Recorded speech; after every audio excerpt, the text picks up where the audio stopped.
Assalamualaikum warahmatullahi wabarakatuh. Selamat datang kembali guys di channel Trader Efek. Oke, kali ini kita akan menganalisa kembali ya. Kita akan membuat narasi dulu sebelum kita trade nanti. Oh ya, kemarin kan ada CPI ya. Ada CPI, gimana teman-teman? Ada yang dapat? Dan kemarin saya alhamdulillah dapat. Ya, ada yang masih saya hold, ada yang sudah saya close. Ya, saya buy kemarin di sekitar sini setelah candle H1 ini close.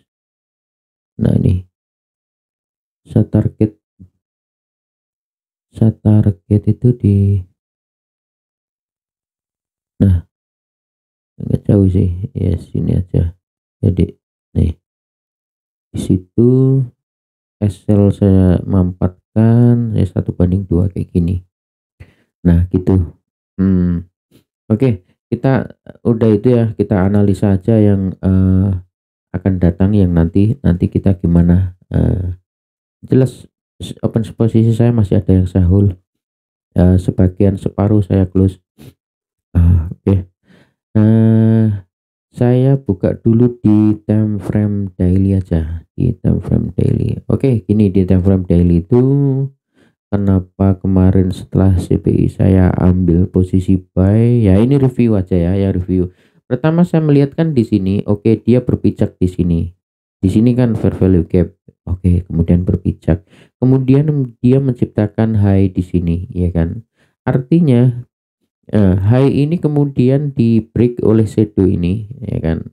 Shadow ini, dan kemudian di break oleh candle hijau besar ini, dan shadow ini nggak mampu turun lebih jauh sampai ke sini, maka ini menciptakan sebuah PDRA baru, redelivery rejection block di sini, ya kan? Oke, kayak gini. Ini di H1, makanya saya kok di H1 di daily, makanya saya kalau harga nggak mampu menembus zona ini, maka kemungkinan besar dia akan balik lagi naik. Nah, naik kemana ya, mungkin akan target all time high lagi, ya kan? Kan banyak yang bilang ini targetnya 3000, ya kan? Nah, ini kan masih belum. Nah, ya bisa jadi seperti itu. Oke. Nah, terus kemudian kita turunkan time frame ke H4 untuk merevent zona yang kita punya. Ya, di H4 ini lihat teman-teman, kita punya banyak sekali fair value gap di sini. Nah, di sini ya kan, ada 3 fair value gap yang kita punya, dan di sini ya juga di respect sempat naik, tapi kan kita ini setelah news ya, kayaknya sebelum news ya. Nah, kan kita punya ini kan, apa namanya, fair value gap sell, dan sekaligus ada breaker block di sebelah kiri sehingga tertahan oleh harga, ya kan. Nah, nih. Oke. Nah, ini kita tandai dulu. Oke. Nah, gini. Nah, di bawah kita apa namanya, revenge kayak gini. Ini kita ke breaker block. Nah, gini. Oke, ini ke breaker block. Nah, gini. Oke ya. Jadi lihat, resisten become support ini menahan harga body, nggak ada yang mampu close di bawahnya, dan shadownya hanya mengambil breaker block di H4 yang kebetulan di dalam rejection block ya, redelivery rejection block di daily. Oke, gitu. Nah, sekarang harga masih ditahan oleh ini, apa, fair value gap di H4, ya kan? Jadi dia masih ditahan. Kenapa dia nggak laju langsung naik terus? Oke. Namun kalau kita melihat apa namanya, model seperti ini saat ini, maka ini apa namanya, gerakan harga ini yang saat ini currentnya adalah naik, ya kan? Currentnya adalah naik, maka ini kita berpikirnya menjadi buyer. Oke. Karena ini ya saat ini biasnya ini sedang naik nih di H4, ya kan? Biasanya naik, maka ya kita akan berpikir menjadi buyer. Nah, bagaimana cara kita menjadi buyer? Untuk perspektif H4, maka kalau saya mau menjadi buyer, saya akan tunggu ada candle yang close di atasnya, kemudian dia pullback kayak gini, baru kita cari konfirmasi untuk naik gitu. Kalau nggak begitu ya susah gitu. Ya jadi gitu ya. Terus. Jadi hanya ini untuk perspektif H4, saya menunggu ini close, kemudian dia pullback ke begini, dan kemudian kita akan mencari konfirmasi untuk naik gitu ya. Nah, oke, sekarang kita turunkan time frame ke H1. Di H1, oke, di H1 apakah kemungkinan masih akan turun di H1? Sebentar.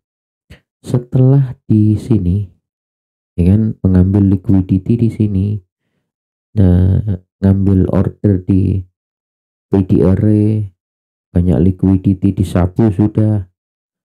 Oke, dia ke atas di sini sudah nggak ada fair value gap, ada satu, tapi di sini sudah digunakan. Mana itu? Ini kita punya inversion yang sudah digunakan untuk naik. Jadi seharusnya sih ya nggak ke sini lagi harusnya. Kenapa kok nggak ke situ lagi? Karena ya sudah dipakai. Oh, di sini ada kecil, kecil. Tapi kita punya ini. Nah, ini. Nah, kita punya fair value gap baru di sini. Oke. Dan di sini ada swing high. Nah, gini. Jadi, kalau misalkan dia turun, ya kan? Dia turun, misal ke sini, balik lagi turun. Nah, ini malah di H1 kemungkinan akan menjadi biasnya turun. Kenapa? Karena fair value gap ini sudah dimatikan. Ya, bisa jadi gini, nanti akan settle mungkin gitu sampai ke sini baru kemudian turun lagi. Bisa jadi seperti itu. Tapi kalau melihat kondisi saat ini, ya, melihat ini fair value gap ini direspon, ya kan, direspon. Nah, ini dia naik. Harusnya sih, harusnya dia ke sini, mungkin sideways di sini, break di sini baru ke atas. Itu harapan saya gitu. Jadi untuk hari ini narasi saya di H1 maupun di H4 sama buy. Tapi kalau misalkan nanti di H1 itu ada tambahan. Di sini saya mempunyai VI, ya kan? Ini. Nah, ini ya saya pengennya gini. Nah, gitu. Ini sekalian di break gitu. Nanti targetnya ke atas. Oke. Ya target ya langsung ke ATH, atau di sini kita juga punya liquidity. Nah, gini. Oke, seperti itu. Jadi saya gini, narasi saya hanya satu buy aja untuk hari ini. Buy aja. Dengan narasi saya tuh gini. Dia break di sini, mungkin dia akan turun kembali untuk mencari pullback, ya kan, mencari ya retracement dulu. Oke, ya harapan saya gini, ini harapan saya ya. Oke, atau mungkin bisa sampai ATH, kalau nggak ATH paling nggak ke sini lah. Ini harapan saya seperti ini. Jadi nanti kalau nggak seperti itu, kalau dia turun lagi gimana, mungkin saya akan skip dulu. Kalau misalkan nanti ternyata dia balik lagi turun, saya akan skip dulu. Jadi kenapa kok saya skip? Karena di time frame besarnya di H4, di daily itu nggak mendukung untuk sell. Jadi seandainya pun turun, misalkan ini fair value gap ini nanti dimatikan, di bawah ini masih, meskipun yang ini nggak fresh, yang ini yang mana, ya, yang nomor 2 ini. Bentar, yang ini nggak fresh tapi masih ada ini. Jadi menurut saya masih rawan kalau mau nge-sell. Jadi saya masih pengen menjadi buyer aja gitu. Jadi kalau misalkan nanti turun gimana? Saya mungkin skip, saya akan mencari peluang lain di pair lain. Oke, gitu aja ya untuk narasi goal hari ini. Semoga bermanfaat. Oke, saya akhiri. Wassalamualaikum warahmatullahi wabarakatuh.